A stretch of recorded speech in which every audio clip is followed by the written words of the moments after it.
Bonjour la gang de Géo, je vais juste continuer un petit peu avec ce qu'on avait commencé. Ça, c'est la démographie au Canada, c'est-à-dire la composition de la population. So, j'ai juste un petit slideshow à vous présenter. So, je vais commencer avec ça.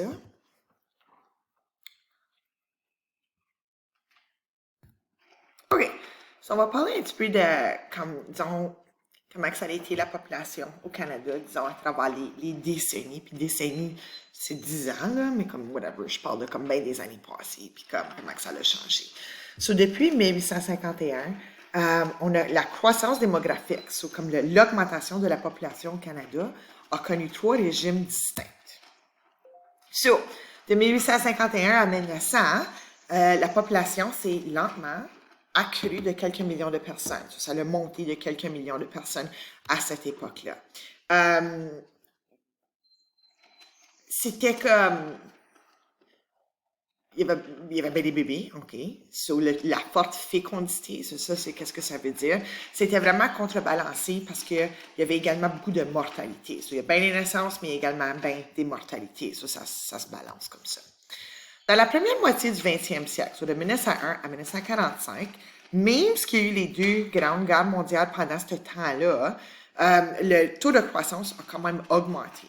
Okay? Surtout dans l'ouest du Canada, parce que c'est à cette époque-là où l'ouest du Canada s'est vraiment développé. Okay? So, je ne sais pas si vous vous en souvenez en histoire, quand vous étiez à cette école, le Canada, premièrement, était peuplé comme, disons, où ce qui est le Québec, là, dans la région des Maritimes, ce qui avait rentré, disons, par le fleuve Saint-Laurent. Ça a pris un petit peu plus de temps à développer la Colombie-Britannique puis l'Alberta puis tout ça. Okay? C'est juste avec comme la construction du chemin de fer que ça a pu se développer. OK, so, je vous ai parlé du baby boom. Ça c'est comme, disons, vos grands-parents. Puis, c'était comme au cours des années 40-50.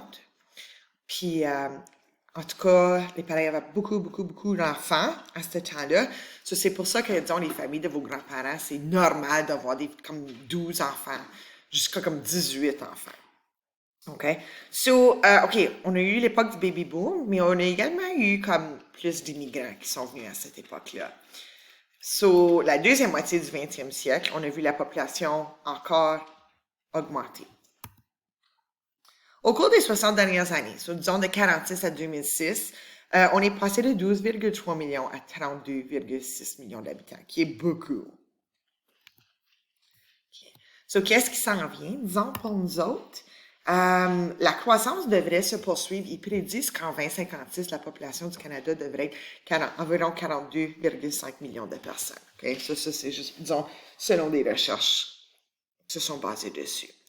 On s'attend à un certain fléchissement de la croissance de la population du pays, attribuable principalement à la baisse de l'accroissement naturel. So, qu'est-ce qui veut dire? C'est que on devrait voir, disons, la population augmenter comme à un rythme plus lent. Okay. Parce que l'accroissement naturel, je ne sais pas si vous en souvenez, c'est quoi, mais c'est la différence entre le taux de natalité et le taux de mortalité.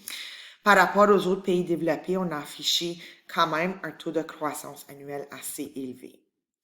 Au milieu du siècle dernier, la croissance démographique canadienne était aussi rapide que celle de plusieurs pays en voie de développement, tels que le Mexique où le taux de fécondité est élevé. C'est dans des pays qui sont moins riches que nous autres. Eux autres, ils ont un taux de fécondité beaucoup plus élevé que nous autres. Okay? So, ils ont beaucoup plus d'enfants, disons, que les pays comme nous autres, puis comme l'Australie, puis comme les États-Unis. On a profité des effets du baby boom, puis évidemment, beaucoup d'immigrants sont venus s'installer ici. Okay. So whatever, ça a baissé au cours des années 1960. Évidemment, on a beaucoup moins d'enfants. On s'attend à ce que la croissance de plusieurs pays développés devienne négative au cours des prochaines décennies. So, qu'est-ce qui arrive, c'est que il va y avoir plus de personnes qui vont mourir que de personnes qui vont venir au monde. Okay? So, ça, c'est qu'est-ce que ça veut dire quand que la croissance devient négative. Depuis les années 60, la composante migratoire est devenue le principal moteur de la croissance canadienne. So, ça, qu'est-ce que ça veut dire? C'est que l'immigration, c'est une chance qu'on ait des immigrants qui viennent ici, sinon la population du Canada ne monterait pas. Juste à cause qu'on a plus autant d'enfants, puis que notre population est en train de vieillir comme c'est là. So, vers 2030, on s'attend à ce que le nombre de décès devienne supérieur à celui des naissances. À partir de ce moment-là, le seul facteur de croissance, ça serait l'immigration. So, juste pour vous montrer ici la composition de la population régionale. So, je suis allée faire une petite recherche sur le site de Statistique Canada, puis la population totale dans la région de la Rivière-des-Français, c'est 2665 habitants. Parmi ça, de 0 à 14 ans, il y a 305. So, vous autres, vous êtes là-dedans, ben, ish. Puis là, ensuite, on a de 15 à 64. C'est là où on voit le plus la plus grosse population, évidemment. 65 et plus. Puis ensuite, on a 85 et plus. J'ai fait la même chose pour Saint-Charles. Alors, je vous donne une petite seconde pour regarder ces chiffres-là. Puis également Sudbury. So, comme c'est là la plus grosse concentration de population, ce sont, disons, l'âge adulte, là, OK? OK. So, à part de ça, c'est tout. So, on va continuer un petit peu avec, je vais vous donner une tâche, là, probablement demain. Ça va porter juste sur la population, disons, régionale. So, c'est juste ça que je voulais vous dire au sujet de la population au Canada, puis les vagues de up and down, là, de naissance, disons, de mortalité. So, on se reparle probablement demain. Bye!